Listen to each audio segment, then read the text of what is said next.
So continuing on, what we're going to do is use the Hello World application that we created in the last section. So I'm just going to click in here in IntelliJ and open that up, and we're going to make some changes. So what I'm going to do is make a bit more room on the screen so we can see what we're doing. I'm going to get rid of the project section because we don't need that. And also I'm going to run it once by clicking on the little green arrow as you saw me click. And I'm going to make sure we've got some space here so we can see what we're doing. So we're going to be typing commands on the left hand side, and on the right hand side we're going to be able to see what the results of running those commands are. So if your system is compacted like this is a feature of IntelliJ, and if there's only one statement, it does what's called code folding, and it puts it all onto the one line. So all you need to do is just click into somewhere in there. In this case I'm clicking just before the word system, and I'm going to press enter or return on my computer. And I've now got space to start typing my commands. So let's start talking about variables. Now a variable is something that makes a computer program very useful. So what is a variable? Well, a variable is a place in memory, think about like a box if you will, that you can store something in. And the computer allows you to have hundreds or thousands of boxes, each containing their own pieces of information. So what we do with a variable, that's what it's called in Java, that box is called a variable. And what we can do is we can assign the type of information that we want to put into the boxes, and we can also give it a name. So why would we want to use variables? Well, the reason that we want to use them is because they make a program really useful. If, for example, if there was a computer program that you wanted to create that helped calculate someone's current age based on the date, then of course you'd need to enter in their birthday, and the computer would need to store that somewhere so it could then calculate how old that person was. Without the ability to store something, the computer wouldn't be able to process anything, and the programs you create would be very, very basic and not really useful. So a variable is used for that purpose, to store information. Now as we move forward with the course, we'll be talking about lots of different types of data, but we're going to start off with a really basic one that's included in Java, and it's called the int, which is short for an integer. So an integer in math terms is a whole number without any decimal points, and it's the same thing in Java. So what we need to do is, if we want to use variables, we need to define what's called the data type, then we need to assign a name to it, and optionally we need to also define a value to it. So what we're going to do is I'm going to go to the end of the line and press enter. I'm going to assign a new variable, and I'm going to type int, all in lowercase, int space, I'm going to call it my first number, and put equals 5, and then I'm going to put a semicolon on the end of it. Then once you do that, Java knows that everything on that line is something that it needs to process and figure out what you mean. So the first part of that line, and I'll just make a bit more space here, first part here, int, that's what's called the data type. So we're telling Java, please assign a box, or an area in memory to be more precise, that will be able to store an integer, an int number, and I'm going to call that box or that memory location my first number. And then by using the equals and a number on the end, what I'm doing is I'm saying, and I want you to assign the value of 5 to it. Now the good thing about a variable is that because of its very nature, it can be changed. So we can assign a number to it, and then we can assign another number to it down the track, and we can continually change it. But what we've done with this first line is we've said, at the moment, I want you to assign the value 5 to our integer, which has got the name my first number. And Java's quite happily assigned that, and what we can do is we can then print that out if we want to, just to confirm that that area, that my first number contains the right amount.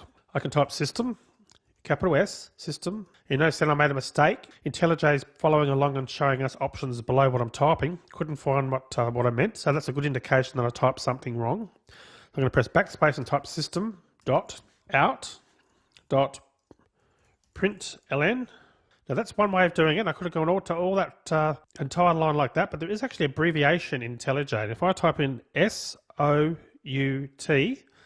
and you can see what's happened there. This is actually a template that's built into IntelliJ, and that's an abbreviation. So if I now press the tab key IntelliJ will print the whole line out for me, which is very nice. So you can see in the first print line at the very top where it's got Hello Tim, that actually outputted to the right hand side Hello Tim. What would we need to type in this box where the cursor is, in the two brackets in between the brackets, to print out my first number? So pause the video here and see if you can figure out how to get the system to print that first number. Come back and press play once you've done that and see what the solution was. So how did you go? Did you figure it out? Well, to actually get it to print something, we need to type in the name of the variable. And we're saying to Java, this is the box, if you will, or this is the variable that I want you to print the contents from. So in this case, I just type in my first number, and I can just press enter if I can see that the selection that IntelliJ is showing me is enough, and press enter. And you can see that that's accepted it, there's no errors. And I can click on over here to the green arrow to run. So you can see what's happened now is Java has printed the first statement, the Hello Tim, which was from a previous video when we made that change, but it's also printed the number 5.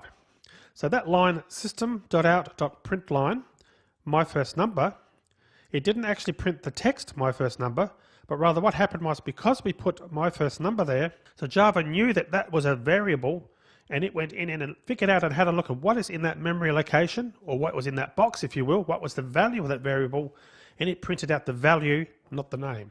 So if we went back then and made a change, and made the value 10 there, and run the program again, we actually get the value 10. So each time we use that, we assign that statement, if you will, Java is automatically looking at the variable name and looking into the area of memory that contains the value and printing out the value. Now, we're not limited to just putting a number like that. We can actually put a mathematical expression there. For example, we could put 10 and use plus, the plus sign, and say 5. And you can probably guess what that answer is going to be. We'll run it.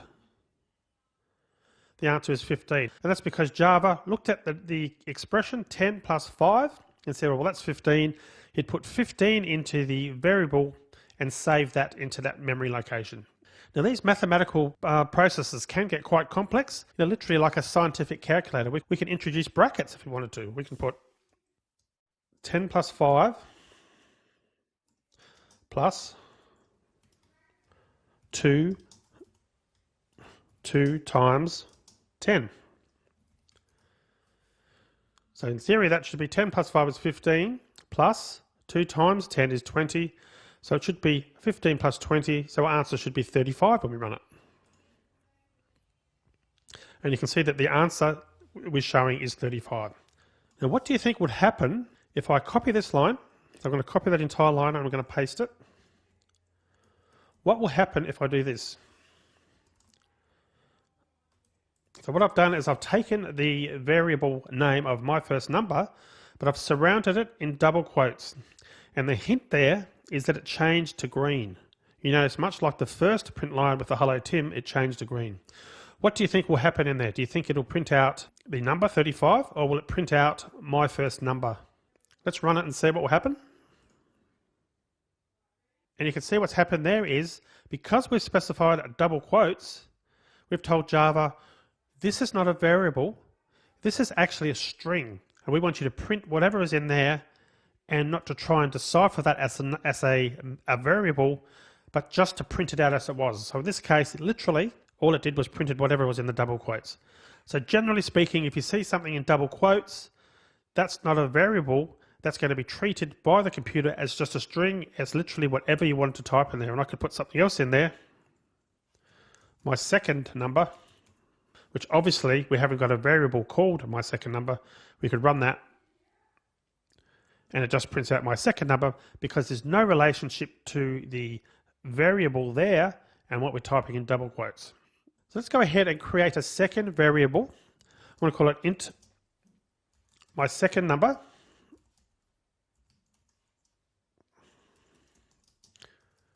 equals, number equals 12. And I'm going to put int my third number equals 6. And I'm going to delete that second line there. And then I'm going to put int my total equals, I can put my first number plus my second number plus my third number. So what's going to happen there is the computer comes along and assigns my first number the value, in this case 35. My second number is assigned the value of 12, and my third number is assigned the value of 6. And my total is then assigned the value of the first number, which was 35, second number, which is 12, third number, which is 6. So if we then go to print out my third number, I'm just going to copy and paste that,